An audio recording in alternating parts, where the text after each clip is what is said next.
Namaskar, students. We are moving to the आज आपण 33वा lecture आहे आणि हा सिद्धांत मध्ये आणि वैज्ञानिक शाळामध्ये आपलं शेवटचं लेक्चर आहे. हा लेक्चर मध्ये आपण बघून घेणार की व्यवस्था, रचना, एजंट, आंतरराष्ट्रीय सिद्धांतला त्यांच्या काय स्थान आहे आणि हा स्थानाबद्दल आपल्या वैज्ञानिक शाळेला आपण हे आंतरराष्ट्रीय राजकारणाचे सिद्धांत मध्ये हे कशी आपण वापरतो. हा अतिशय महत्वाचे आहे की हे सगळं विभाग कुठल्या प्रकाराने आंतरराष्ट्रीय राजकारणामध्ये झालेला आहे याच्या माहिती आपल्याला पाहिजे. आणि इथे पाहिलं तर आपण आज हा सिद्धांताकडे बघूया. वैज्ञानिक म्हणजे सिस्टम आणि स्ट्रक्चर म्हणजे व्यवस्था आणि रचना म्हणजे काय. तुम्हाला लक्षात पाहिजे की आंतरराष्ट्रीय व्यवस्थामध्ये मॉडेल्स भरपूर आहे आणि हे सगळं कुठली तरी पॅटर्नला आपल्याला पॅटर्न आपण नमुना म्हणू शकतो. इंटरॅक्शनची कशी हा नमुना आपण पाहिलेला आहे.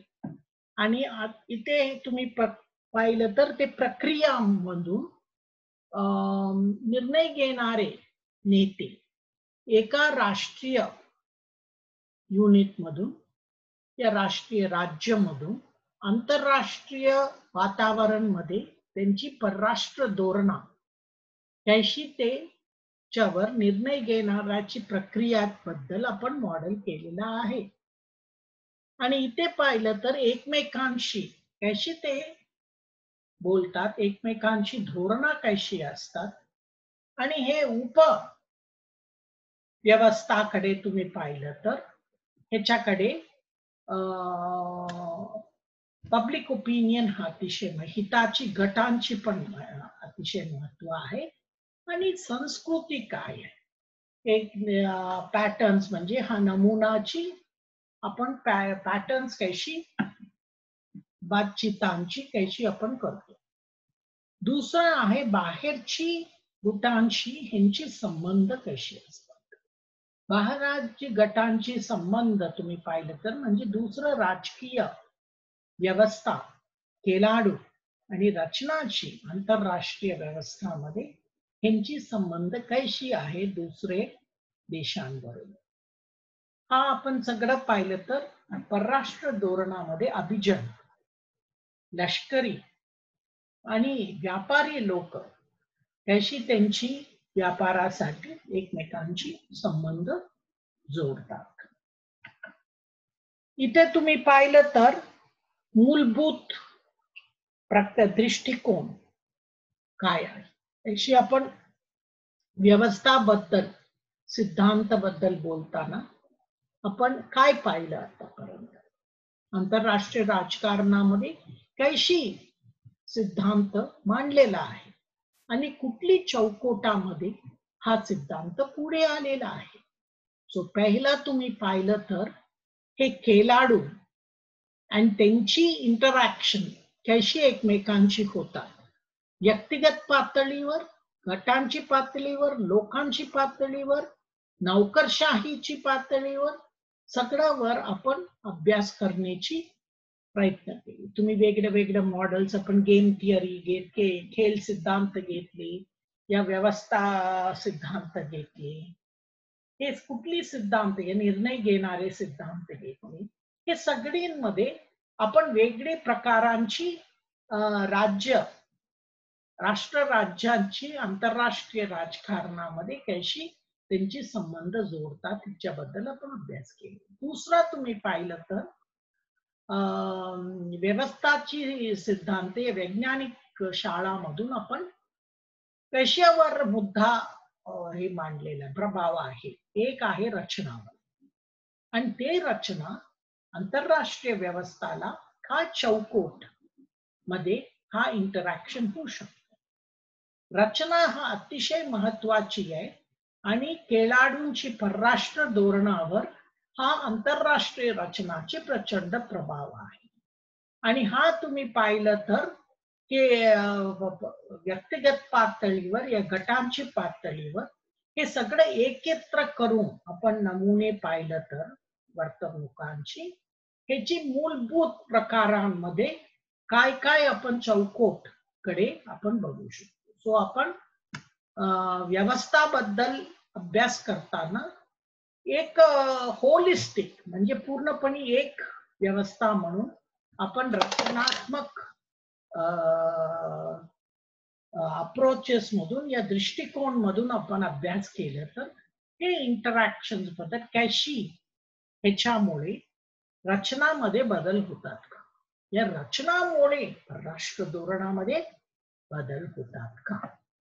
सो इथे तुम्ही पाहिलं तर जॉन गेराल्ड रगी म्हणून त्यांनी म्हणलं रचनाबद्दल त्यांनी स्ट्रक्चरलिझम स्ट्रक्चरेशन म्हणून सांगितलं. म्हणजे इथे त्यांनी म्हणलं तेव्हा तुम्ही रचनाबद्दल अभ्यास करतात आंतरराष्ट्रीय रचनाबद्दल तेव्हा पहिली तुम्ही काय कशावर अभ्यास, पहिली बदल बद्दल अभ्यास करतो. बदल म्हणजे चेंज, आणि हा रचनामध्ये अतिशय महत्वाची आहे. म्हणजे ह्याची नमुने कशी असू शकतात आणि कशी कुठली बदल झालं तर आंतरराष्ट्रीय रचनामध्ये पण बदल होऊ शकतात. दुसरं आपण पाहिलं तर हा स्ट्रक्चरलिझम स्थायिक असतात का म्हणजे थोडा वेळासाठीच असतात, permanent and immutable.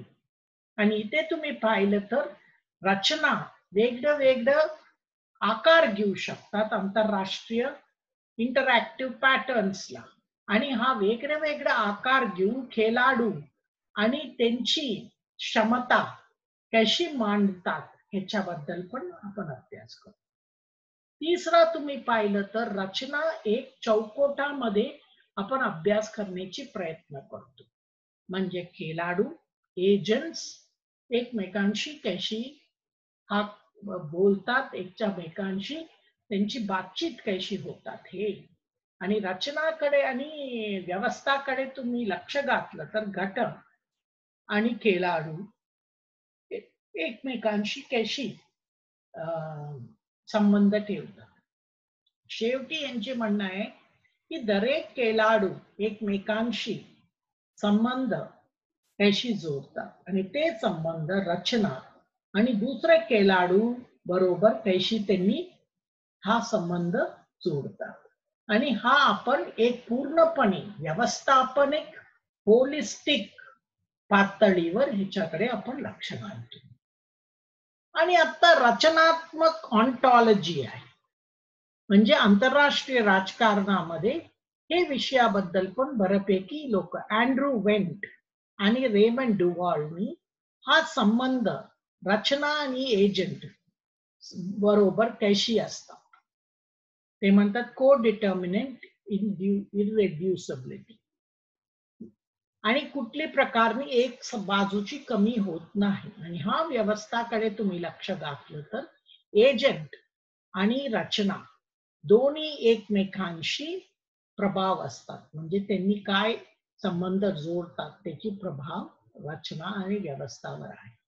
Antony Giddens हा म्हणतो की दरेक माणूस तेव्हा एजंट असतो या खेळाडू, त्यांनी समाज आणि सामाजिक इन्स्टिट्यूशन्सवर त्यांची प्रचंड प्रभाव पडतात. आणि एजंट्स हा समाजावर ची आकार बदलू शकतात त्यांची निर्णयामुळे. सगळं नियम बदलतात, ते ट्रान्सफॉर्मेशनल आहे.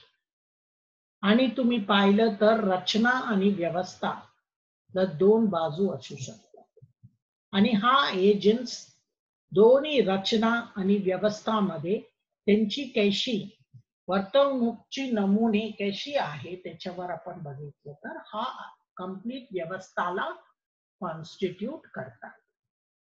आणि आपण व्यवस्था ची काय काय उपयोग केलेला आहे आंतरराष्ट्रीय सिद्धांत. पहिली तुम्ही पाहिलं तर आपण व्यवस्थाची सिद्धांत मध्ये त्यांची वापर केली, म्हणजे कशी एका व्यवस्थानी सगळं त्यांची फॅसिलिटीज आणि डेटाला कशी ऑर्गनाइज करतात. आणि हे तुम्ही पाहिलं तर सिद्धांत कशी मांडलेला आहे आंतरराष्ट्रीय राजकारणामध्ये, कॉन्सेप्ट, हायपोथेसिस, प्रॉपोजिशन्स, हे सगळं म्हणून एक मानवी ज्ञान म्हणून आपण तयार केलेलं आहे. आणि दुसरं तुम्ही पाहिलं तर ह्याची अतिशय महत्वाची आपण पाहिलं तर इथे कुठली व्यवस्थामध्ये आपण काय महत्वपूर्ण म्हणतो, कार्यात्मक ह्यांची कार्य काय आहे, एकमेकांची अवलंबून राहणं अतिशय महत्वाची असतात. आणि अॅनाटोल रॅपपोर्टची आपण पाहिले त्यांची सिद्धांत म्हणजे प्रिझनर्स डायलेमा, म्हणजे कैदीची विविधता, हा मध्ये त्यांनी हा पुढे आणला.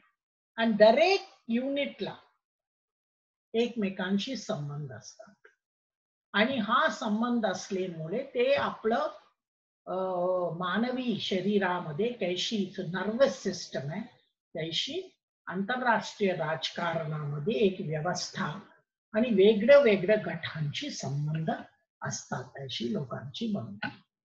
आणि दरेक हा व्यवस्थाची वैशिष्ट्य काय हे वापरून आंतरराष्ट्रीय राजकारणाची सिद्धांतला कशी पुढे घेऊन गेलेला आहे.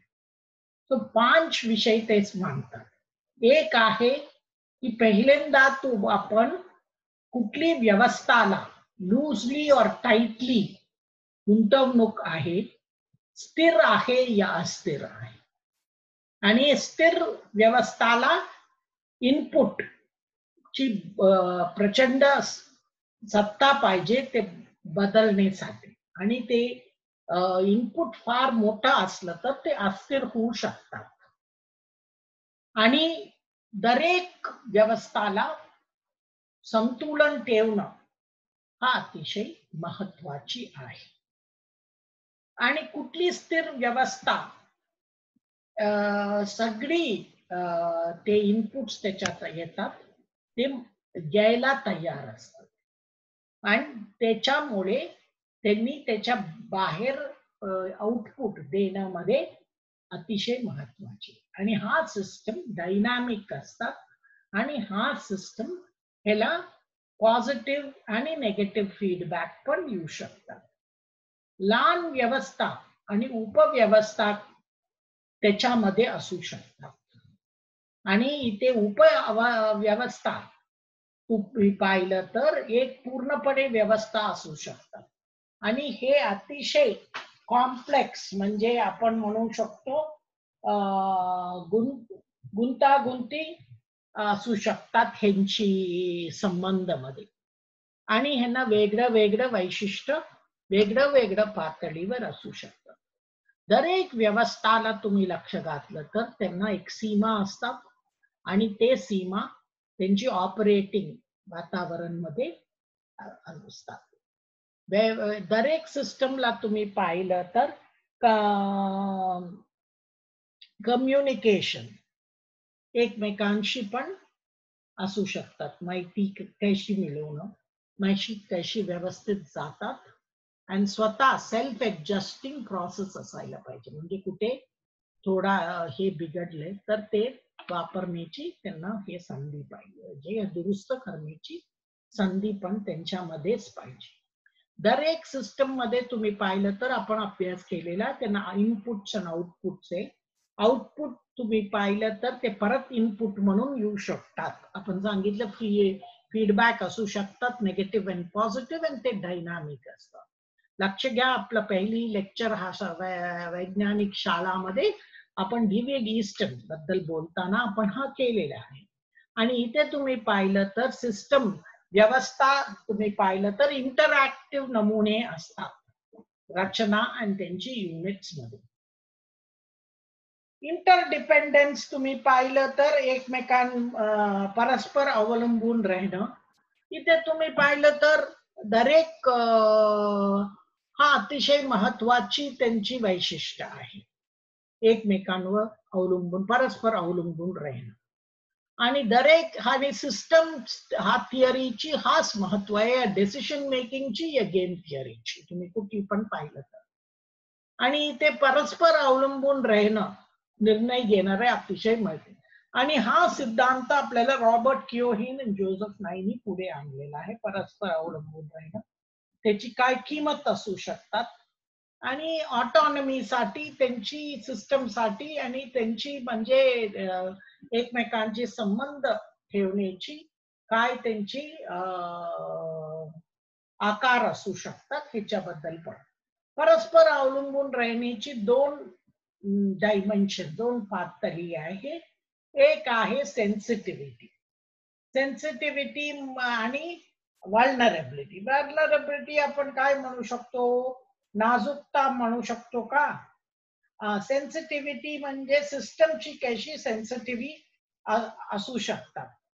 आणि इथे तुम्ही पाहिलं तर हा म्हणजे सिस्टम, जेव्हा सिस्टमवर काय मागणी ठेवली, ते सिस्टम उत्तर देते का, त्या देत नाही. अशी ते देत नाही, त्याला इनसेन्सिटिव्ह सिस्टम म्हणतात. ते उत्तर देतात, मग त्यांना सेन्सिटिव्ह सिस्टम. वल्नरेबिलिटी म्हणजे ते खेळाडूंना काय काय कॉस्ट असतात, म्हणजे काय काय विषय त्यांच्यावर प्रभाव. आता कोविड-19 आले आपल्याला, सगळ्यांना आले बिकॉज हवेमध्ये आहे, आणि ते जनसंख्या, त्याची भारत राज्य जनसंख्या एवढं जास्त आहे, तिथे लोकांवर जास्त ते इन्फेक्टेबिलिटी होऊ शकतात. बिकॉज तुम्हाला सोशल डिस्टन्सिंग हा ठेवणं अतिशय अवघड असतं. रोज बाहेर जाऊन त्यांना त्यांची कामासाठी जावंच लागतात, नाही तर ते रात्री त्यांना जेवण मिळत नाही. अशी लोकांना अतिशय हा मोठा समस्या होऊ शकतात. पुढे तुम्ही पाहिलं तर हे नॉट सिमेट्रिकल, असिमेट्रिकल असतात. म्हणजे एकमेकांवर परस्पर अवलंबून राहण्यामध्ये सगळ्यांवर समानता असणं हे नसतं. असमानक पण असू शकतात, आणि असतात पण कुठली तरी संबंध आंतरराष्ट्रीय. सो तुम्ही पाहिलं तर परस्पर अवलंबून राहणं अतिशय महत्वाची आहे, की आपलं इंटरॅक्शन किती जास्त आहे, तेवढं जास्त परस्पर अवलंबून राहणं. आणि दरेक व्यवस्थाला तुम्ही पाहिलं तर नमुने असतात इंटरॅक्शनची, आणि हा परस्पर अवलंबून राहणं किती जास्त वाढतात, त्याची गुंतागुंत पण वाढू शकतात, आणि त्याच्यामुळे सिस्टमची इंटरॅक्शन पण वाढतात. दरेक आंतरराष्ट्रीय व्यवस्थाला समस्या असू शकतात, त्याशी ते वाढत वाढत चालतात, तेव्हा त्यांची पॅटर्न्स आणि आंतरराष्ट्रीय आता तुम्ही पाहिलं तर तंत्रज्ञान मुळे पण अतिशय मागणी असतात, आणि हे मागणीमुळे दरेक व्यवस्थाला बदलायला लागतात. आता रचनाची काय मागणी असू शकतात, ते लोकांची काय समस्या आहे, आणि ते फंक्शन्स आपण कशी त्याची निर्णय घेणार ह्याच्यावर पण आहे. म्हणजे कार्य काय आहे, ते कार्यबद्दल अशी आहे. सो इंटरडिपेंडन्स, परस्पर अवलंबून राहणं अतिशय महत्वाचे आहे परराष्ट्र धोरणामध्ये पण. आता जेम्स रोजने मी अतिशय महत्वाची विषय आणले, कॅस्केडिंग परस्पर अनुभव. कॅस्केडिंग म्हणजे कशी बदलत असतात. जगाला तुम्हाला माहिती आहे रिसोर्स स्कॅरसिटीज आहे, कमी असू शकतात. मग सब ग्रुपिझम, उपगुटांची राजकारण असू शकतात, आणि काय काय गव्हर्नमेंट चांगलं करू शकतात, काय काय गव्हर्नमेंट करू शकत नाही, आणि लोकांची काय त्याच्यावर विश्वास आहे, आणि त्यांची काय त्यांच्यावर हे आहे, लोकांची तुम्ही पाहिलं तर परस्पर अवलंबून राहणं आणि विघटन होणं दोन्ही आंतरराष्ट्रीय राजकारणामध्ये त्यांची म्हणणं आहे. हा उत्तर उत्तर आंतरराष्ट्रीय राजकारण आहे. एक आहे आंतरराष्ट्रीय तंत्रज्ञान आणि ह्याच्यामुळे अतिशय जास्त राजकीय कॉन्शियसनेस म्हणजे राजकीय हे वाढलं, कॉन्शियसनेस वाढलेला आहे, म्हणजे शुद्धी म्हणू शकतो, जाणीव पण प्रचंड वाढलेला आहे. अँड असर्टिव्हनेस, तापपणा पण वाढलेला आहे लोक म्हणतात. आणि हे तुम्ही पाहिलं तर तंत्रज्ञानमुळे आणि प्रसार माध्यमामुळे अतिशय प्रचंड वाढलेला आहे. आणि एकमेकांशी त्याच्यामुळे एकमेकांची टेन्शन्स पण वाढलेला आहे. परस्पर विरोधी टेन्शन्स पण वाढलेला आहे. इथे तुम्ही पाहिलं तर नुसतं राज्य केलाडू नसतात, तर राज्याची खाली ते उपगुट असतात, ते अतिशय फ्रॅगमेंटिंग या विघटन करण्यामध्ये मोठा त्यांची भूमिका असतात. आणि हा पण राष्ट्रीय पातळीवर अधिकार कमी करण्यामध्ये यांची प्रचंड भूमिका असतात. आणि ह्याच्यामुळे तुम्ही पाहिलं तर सत्ताची विभाजन अतिशय इराटिक, म्हणजे एक त्यांना शिस्तता बिनशिस्ततानी वाढू शकतात आणि आंतरराष्ट्रीय राजकारणामध्ये प्रचंड उपव्यवस्थाची निर्माण करू शकतात वेगळी वेगळी पातळी. ह्याच्यामुळे तुम्ही पाहिलं तर परस्पर विरोधी मूल्यांमध्ये, क्षमतामध्ये, इतिहासमध्ये वेगळं वेगळं व्यवस्थामधून पुढे येऊ शकतात. आणि इथे तुम्ही पाहिलं तर मुक्त व्यवस्थापन असू शकतात आणि इथे अव्यवस्थाची पण कारण असू शकतात. ग्लोबल टर्ब्युलन्स म्हणजे विश्वाची पातळीवर तुम्हाला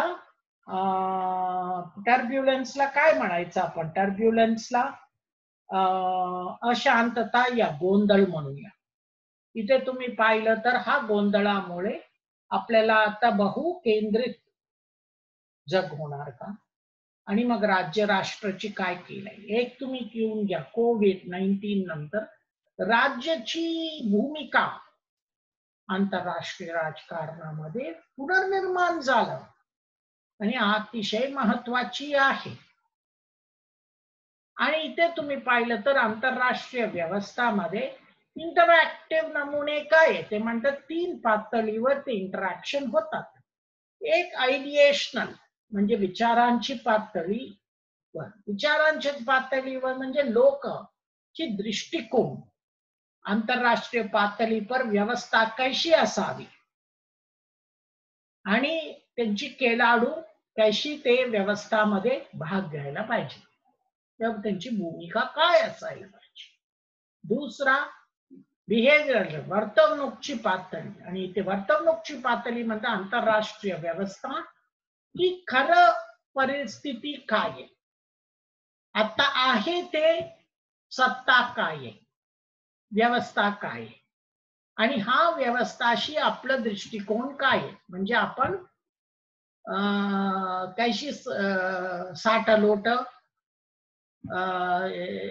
या आपण बार्गेनिंग या निगोसिएशन्स कशी करणार, आपण युद्धाला जाणार का, आपल्या विरोधींना आपण आव्हान कशी देतो आणि आपलं आगगाडी लोकांबरोबर कशी एकत्र काम करू शकतो. तिसरं तुम्ही पाहिलं तर इन्स्टिट्यूशनल लेवल, इन्स्टिट्यूशन म्हणजे आपलं संघटनाची पातळीवर कशी असू शकते. ह्याच्याकडे तुम्ही पाहिलं तर रेजिम म्हणजे राजवट, ह्याच्या राजवट कशी आहे, खेळाडू आणि राज्य हा ह्याच्यामध्ये त्यांचे विचार आणि वर्तवणूक कशी मांडतात.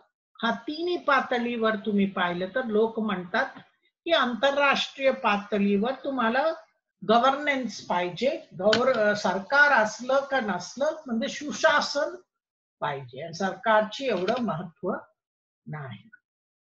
केनेथ बोल्डिंगनी काय आणलं आपल्या समोर, आपण केनेथ बोल्डिंग बद्दल पण तेव्हा आपण वैज्ञानिक सिद्धांत करत होते, त्याच्याबद्दल पण त्यांनी काय आणले की रचनाची कॉम्प्लेक्सिटी, प्रचंड कॉम्प्लेक्सिटी म्हणजे गुंतवणुकी फार आहे. आणि हा गुंतवणुकी तुम्ही पाहिलं तर कुठे आहे, पहिली आहे की दरेक व्यवस्थामध्ये गुंतवणुकी आहे.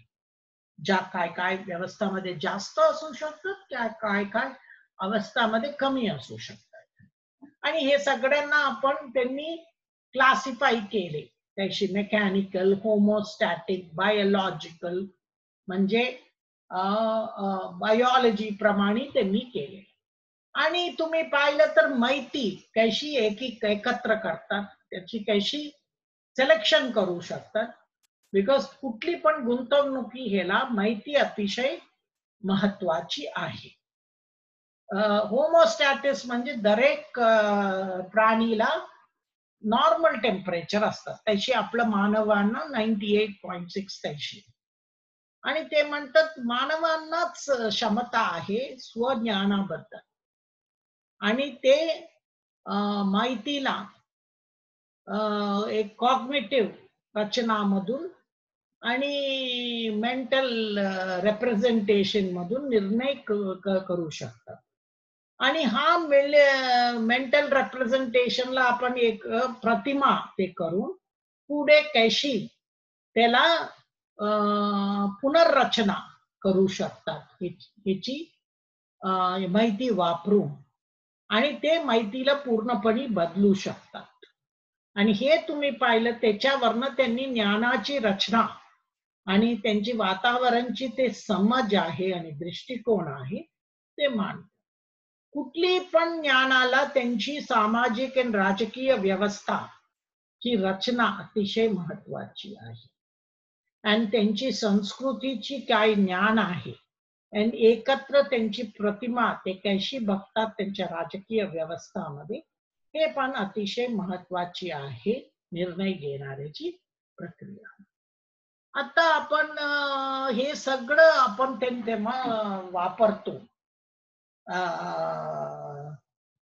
हे वापरतो. तुम्ही पाहिलं तर आपण ते एक अतिशय महत्वाची सोशिओलॉजिस्टची हे स्ट्रक्चर म्हणजे रचना, व्यवस्था आणि एजंट अतिशय महत्वाची त्यांची कामाची प्रभाव पडलेला आहे. टॅलकॉट पार्सन्स हे फार मोठा अमेरिकन सामाजिक सोशिओलॉजिस्ट आहे, समाज वैज्ञानिक आहे.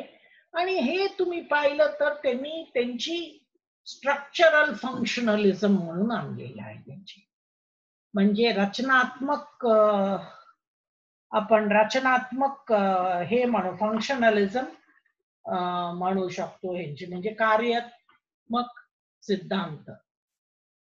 त्यांची AGIL म्हणून त्यांनी सगळं प्राणींसाठी केले. एक कुठली प्राणी पण त्यांची वातावरणाला अडॅप्ट करायला पाहिजे, रूपांतर.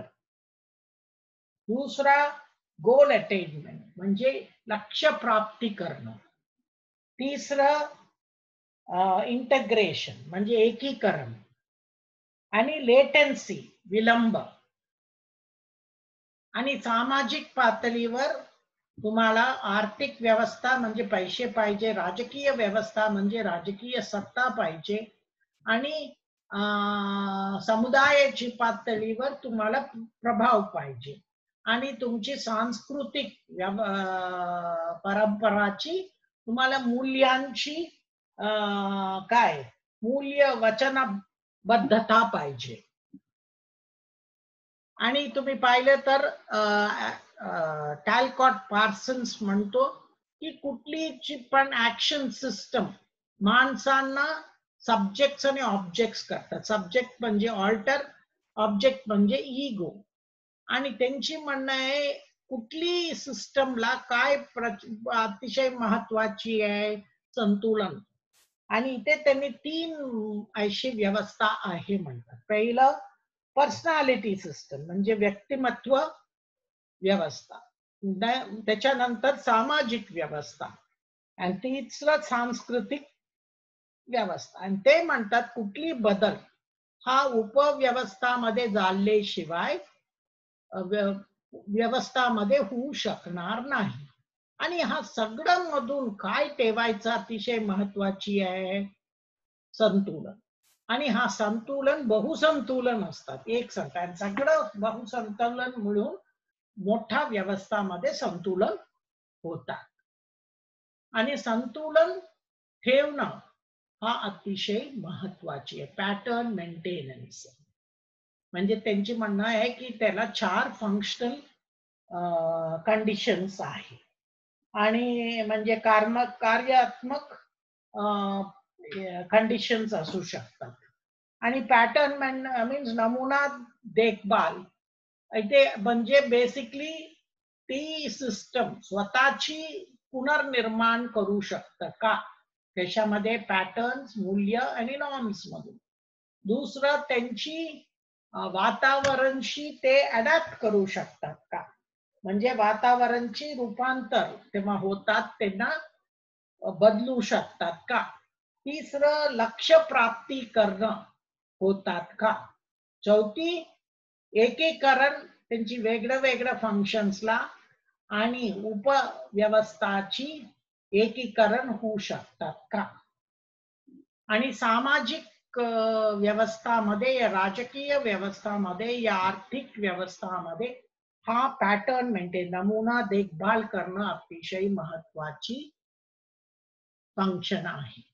सो तुम्ही पाहिलं तर हा अडॉप्टेशन कशी आहे तुमच्या अर्थव्यवस्थाला, या वैज्ञानिक तंत्रज्ञान बदल होतात, तुम्ही बदलू शकतात का, त्याची वापर करू शकतात का. आणि राजनैतिक मध्ये तेव्हा सरकार वेगळं वेगळं त्यांची गोल लक्ष्य प्राप्ती करण्याची तेव्हा बदलतात, तुम्ही पण बदलू शकतात. कारण शेवटी सांस्कृतिक उपव्यवस्थामध्ये काय होतात, तुमची माहिती प्रसार माध्यम, तुमची धर्म आणि तुमची शिक्षण, हे सगळं तुम्ही पाहिलं तर ते म्हणतात अनेक वाद अतिशय महत्वाची आहे. आंतरराष्ट्रीय स्थिरताची हा उपव्यवस्थामध्ये संतुलन असल्याशिवाय आंतरराष्ट्रीय व्यवस्थामध्ये संतुलन नसू शकत. पुढे आपण पाहिलं तर इथे डेव्हिड ईस्टर्न, तुम्हाला माहिती आहे आंतरराष्ट्रीय राजकारणामध्ये ते राजकारण म्हणजे काय आहे ते पण त्यांनी त्याची अर्थ सांगितलं. आणि त्यांनी डेव्हलप करून अडॅप्ट करून सिस्टम्स थिअरी राज्यशास्त्र आणि आंतरराष्ट्रीय राजकारणासाठी त्यांनीच मांडलेला आहे. गॅब्रियल आल्मंड पण आहे इथे आणि त्यांनी पण सिस्टम्स थिअरी वापरलेला आहे. तिसरा तुम्ही पाहिलं तर कार्ल ड्युशे, त्यांनी व्यवस्था, ट्रान्झॅक्शन्स आणि कम्युनिकेशन ह्याची दृष्टिकोन मध्ये निर्णय घेणारे प्रक्रियासाठी ह्यांनी इथून मांडलेला आहे. आणि तुम्ही पाहिलं तर राजकीय व्यवस्थाला कुठली पण दबाव मधून त्यांना जगायला पाहिजे तर त्यांना माहिती रिसीव, स्क्रीन, ट्रान्समिट आणि इव्हॅल्युएट करायलाच पाहिजे, हे अतिशय महत्वाची आहे. आणि पॉलिटिकल सिस्टम आपण सगळं कशामधून पाहिलेलं आहे, इनपुट आउटपुट विश्लेषण. आणि इथे तुम्ही पाहिलं तर आल्मंडनी अतिशय महत्वाची प्रश्न विचारले की राजकीय व्यवस्था काय काय करतात. पहिली राजकीय सामाजिकरण, दुसरं इंटरेस्ट आर्टिक्युलेशन, हितांची मांडणी आणि ऍग्रिगेशन, आणि शेवटी पॉलिटिकल कम्युनिटी, राजकीय वार्तालाप. आणि इथे तुम्ही पाहिलं तर हा फॅक्टर्स अतिशय हा इनपुट फंक्शन्स म्हणतो. आल्मंड म्हणतो आउटपुट फंक्शन्स काय आहे, रूल मेकिंग, नियम करणं, नियम लागू करणं आणि नियमावर एज्युडिकेट करणं, हा तुम्ही पाहिलं तर राज्य व्यवस्थाची आउटपुट फंक्शन आहे. आता आपण पुढच्या सिद्धांत तेव्हा करताना आपण रचनात्मक कार्यबद्धता काय विश्लेषण काय असू शकतं. 20वी शताब्दीमध्ये पाहिलं तर हा अँथ्रोपॉलॉजिस्ट कडून हा आलेला आहे. ब्रानिस्लॉ मॅलिनोव्स्की आणि रॅडक्लिफ ब्राउन हे रॉबर्ट मर्टननी समाजशास्त्रमध्ये आणले.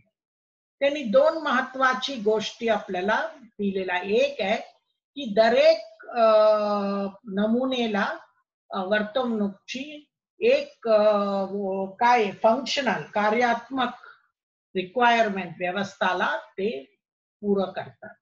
दुसरं तुम्ही पाहिलं तर फंक्शनल आपलं कार्यात्मक गोष्ट काय आहे वेगळं वेगळं रचनात्मक युनिट साठी त्याचे पण बघायचं. आणि ते पाहिलं रचनात्मक रेक्विजिट तुम्ही पाहिलं तर युनिफॉर्मिटी सगळं सारखं असायला पाहिजे.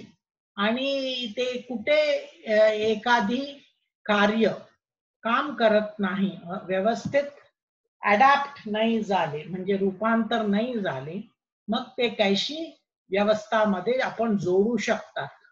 आणि हे सगळ्यांची मुद्दा काय आहे शेवटी संतुलन ठेवणं, इक्विलिब्रियम मेंटेन करणं.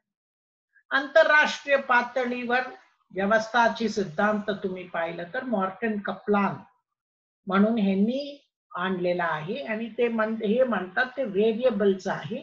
आणि हा व्हेरिएबल्स आपलं वातावरणशी संबंधित असतात आणि वर्तवणूकची रेग्युलॅरिटीज पण असतात. सिस्टम्स थिअरीकडे तुम्ही पाहिलं तर पहिली लिंकेजेस संबंध जोडणं आणि आपलं वर्तवणूक सारखं सारखं त्याशीच होतात का वेगळं होतात. कुठली समस्या त्या परराष्ट्र धोरणाची दृष्टिकोन मधून पाहिलं. आंतरराष्ट्रीय व्यवस्थाकडे तुम्ही पाहिलं तर काय काय patterns of action and interaction राज्यांमध्ये असू शकतात, या व्यक्तींमध्ये, या गटांमध्ये. आणि कुठली सिस्टमला त्यांची डिस्टर्ब करण्याची इनपुट्स पण असतात पण त्यांची बदल होऊ शकतो आपण स्थिर स्थिर आउटपुट्स आणण्यासाठी. आता ह्याची वैशिष्ट्य काय तुम्ही पाहिलं तर दरेक खेळाडूला त्यांची हित असतात आणि त्यांच्या हितासाठी ते स्थिरता का अस्थिरता आंतरराष्ट्रीय व्यवस्थासाठी त्यांची कॉन्ट्रीब्युशन असू शकतात. दुसरा सगळ्यांना अडॅप्टिव्ह म्हणजे रूपांतर आणि त्यांची नियंत्रण व्यवस्थावर आहे का आणि हा स्थिरतासाठी आहे का या अस्थिरतासाठी आहे का. होमोस्टॅटिस म्हणजे त्याशी डॉक्टरनी त्यामुळे तुम्हाला आजारी पडतात म्हणजे तुमची टेम्परेचर वाढलं तर डॉक्टरची पहिली काय असतात तुमची टेम्परेचर नॉर्मल वर राहणं. आता कोविड मध्ये पण डॉक्टर काय म्हणतात टेम्परेचर असणं चांगलं नाही, पहिली टेम्परेचरला नॉर्मल करायचं, त्याला होमोस्टॅटिस म्हणतात. त्याशीच आंतरराष्ट्रीय व्यवस्थामध्ये ते म्हणतात ते स्थिर करणारे हे वैशिष्ट्य या फॅक्टर्सला आपण पुढे घ्यायला पाहिजे. तिसरं तुम्ही पाहिलं तर सगळ्यांना हित एकत्र करू शकतो का आपण आणि हा हित आपण तंत्रज्ञान वापरून आणि आपली सगळं ते आहे रिसोर्सेस एकत्र करून करू शकतो का. आणि हे तुम्ही पाहिलं तर हा अतिशय मोठा त्यांची हितांत इंटरेस्ट आहे आंतरराष्ट्रीय राजकारणामध्ये आणि आंतरराष्ट्रीय व्यवस्थांमध्ये. आणि इथून आपण पाहिलं तर हा सिद्धांत मध्ये सायबरनेटिक्स म्हणजे कम्प्युटर सायन्स मधून पण सिद्धांत आपलं हे वैज्ञानिक शाळामध्ये आणलेलं आहे. आणि हे नॉर्बर्ट विनियर आणि कार्ल ड्युशेने केलेलं आहे.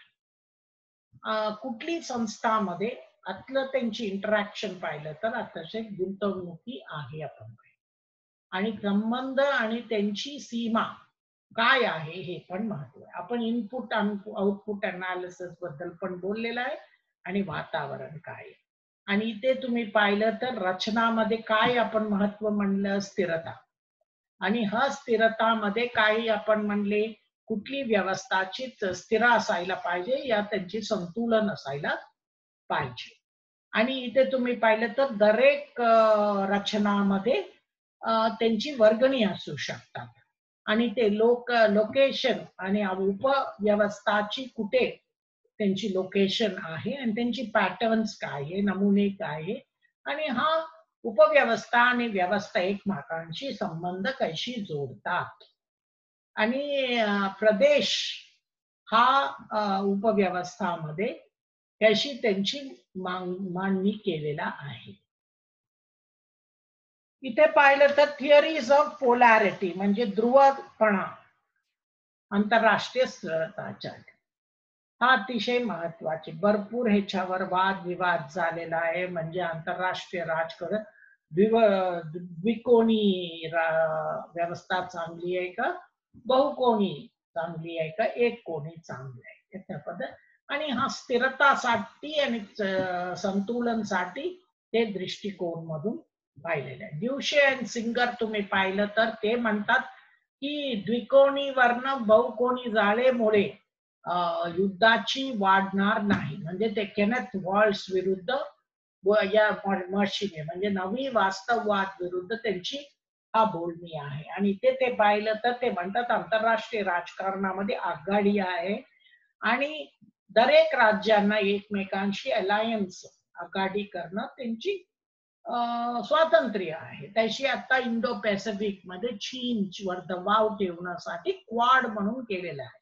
तुम्हाला सगळ्यांना माहितीये क्वाड म्हणजे भारत, ऑस्ट्रेलिया, जपान आणि अमेरिका, USA आणि रशियाची विघटन होण्यापासून ते म्हणतात की इथे आंतरराष्ट्रीय पातळीवर अस्थिरता मानणार का.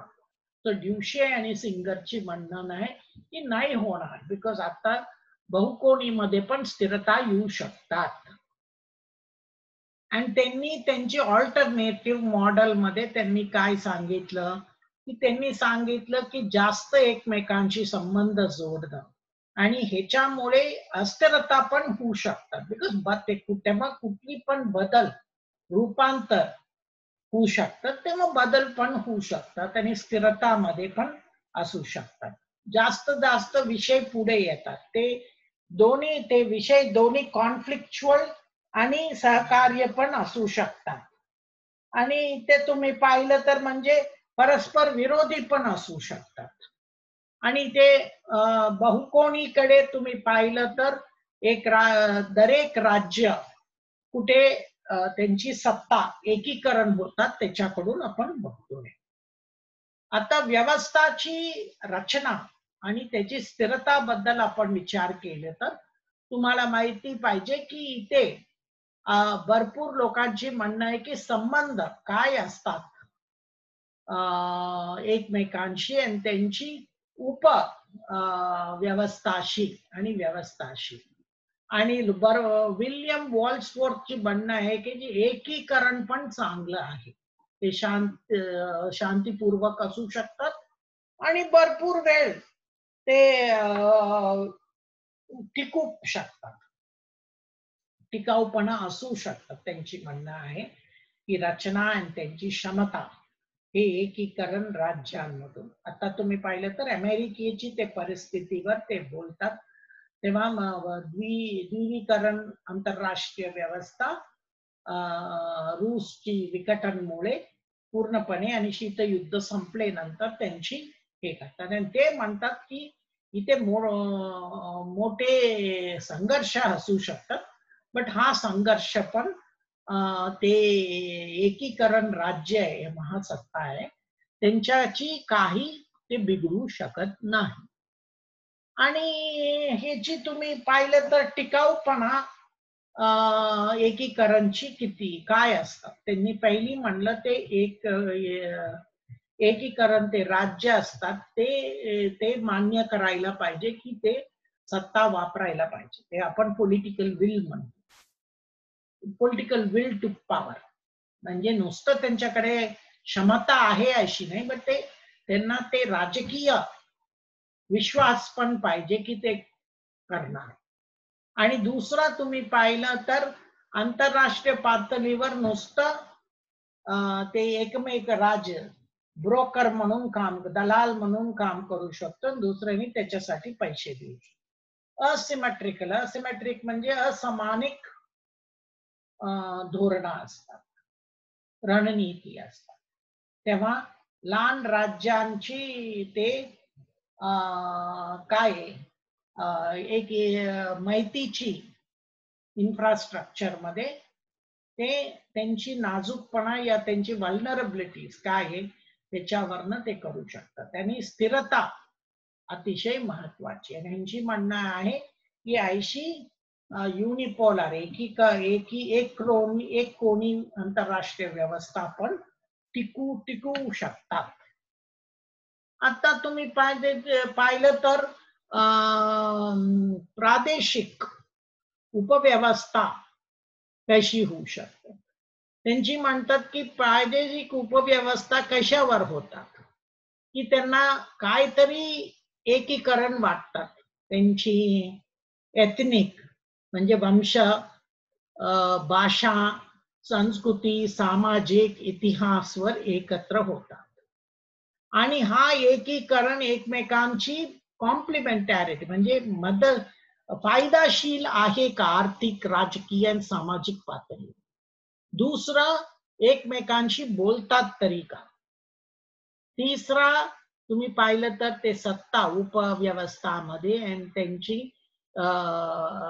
एक निर्णय घेण्याची प्रक्रियामध्ये ते एकमेकांशी बोलतात का, त्यांची धोरणा पण आणि त्यांची रचना संबंधामध्ये ते प्रादेशमध्ये कशी आहे. आणि इथे तुम्ही पाहिलं तर व्यवस्था सीमाची काय सीमा नसलेला राज्य त्याची युरोपियन युनियन बद्दल बोलतात. तुम्ही पाहिलं ते सार्क मध्ये आपलं एवढं उपयोगी पडलं नाही, बिकॉज आपण एकमेकांची टेरिटोरियालिटी पेक्षा पुढे गेलं नाही. आपल्याला चीन, पाकिस्तान बद्दल अजून सीमा आणि ह्याच्यावर आपण हे नाही केलेला आहे. विल्यम आर थॉम्सन म्हणतो की कुठली पण प्रादेशिक उपव्यवस्थाला नुसतं ते भूगोलिक वर नसावी, त्याला काय असावी, तुमची एलिट्स आणि राजकीय युनिट्स एकमेकांशी संबंध चांगला ठेवायला लागणार. त्याची भारत आणि जपान, भारत आणि ऑस्ट्रेलिया, भारत आणि USA, आणि आपल्याला या भारत आणि आसियानचे राज्य. आणि आता हे प्रादेशिक व्यवस्थामध्ये regularity and intensity of interaction अतिशय महत्वाची आहे. आणि एकमेकांची जवळपणा पण आहे आणि एकमेकांना भांडणं तरी परस्पर विरोधीपणा पण नसावी. इथे पाहिलं तर वर्ल्ड सिस्टम अनालिसिस म्हणून आणलेले म्हणजे विश्व व्यवस्था वैशिष्ट्य.